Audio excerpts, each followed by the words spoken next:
This is in response to Billy's Talking Points memo from Tuesday, June, what was that, 23rd, 2015, is the American contract falling apart. Now, this is one of those things where Billy wants to go in and say, everything this way is wrong and everything this way is right, and I'm on the right side.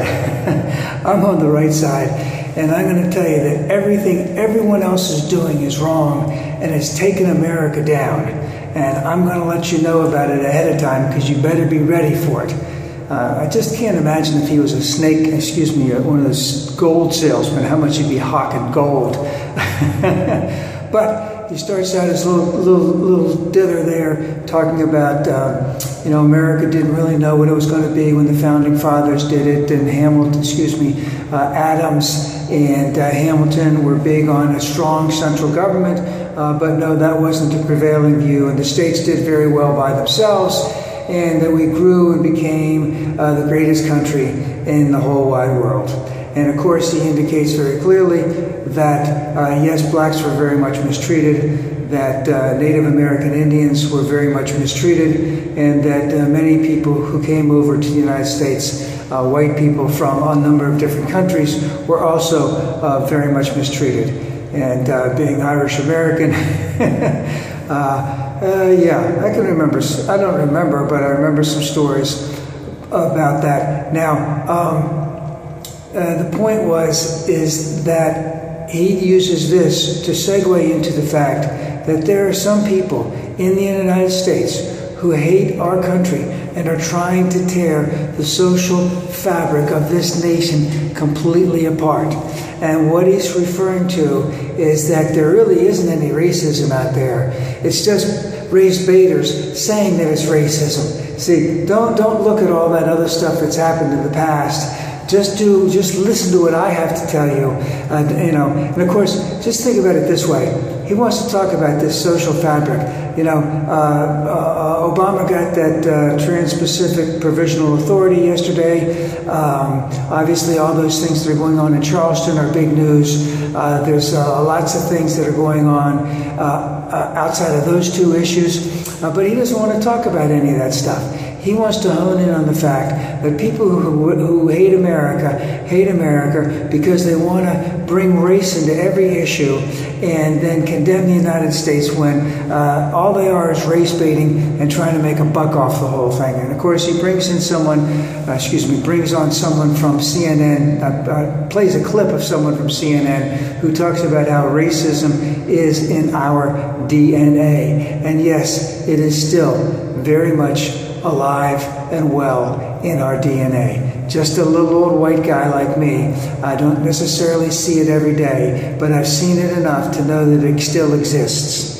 And, Billy wants to just bring out all these stats about white on black violence and the overall violence, etc., to prove his point that there really isn't any racism out there. It's just hyped up by the left.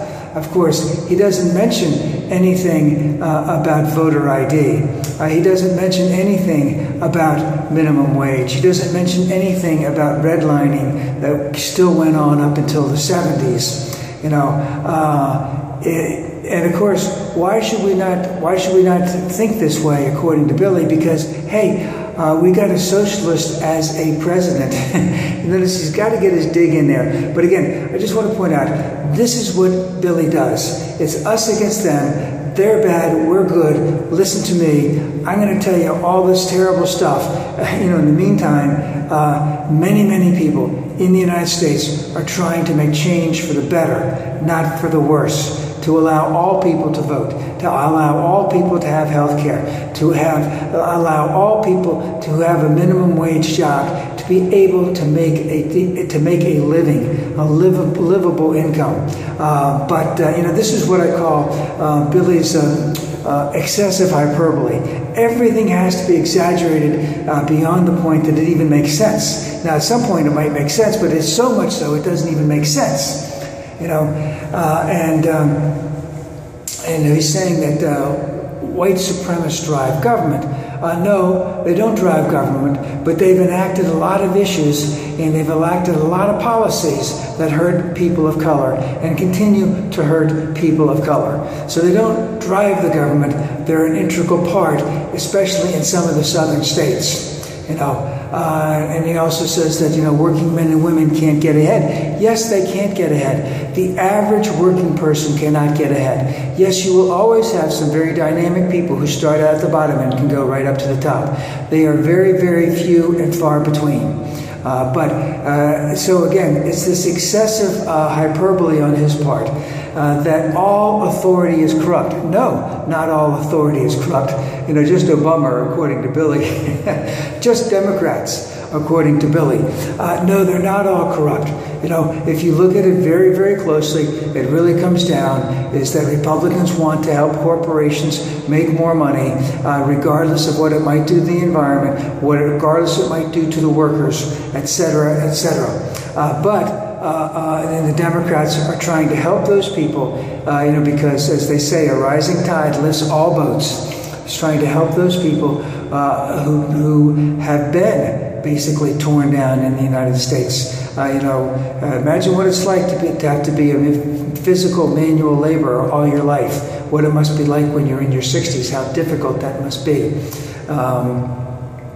And of course, Billy ends it by saying haters are continuing to make progress. And no, haters are not continuing to make progress. People who want to bring racism down are making progress. It's unfortunate that such a thing, such as that incident last week, had to happen where something like the Confederate flag would be brought down. And it is not a symbol of heritage.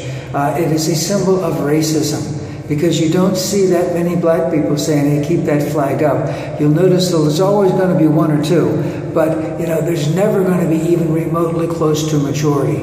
So just to finish up, the social fabric with America is getting stronger because we as a nation are getting stronger, and we as a nation are again looking at the past, which treated blacks horrendously in the South, and still keeps them down, that even this symbolic message of taking that flag down outside the State House in South Carolina is a clear indication that we need to move on.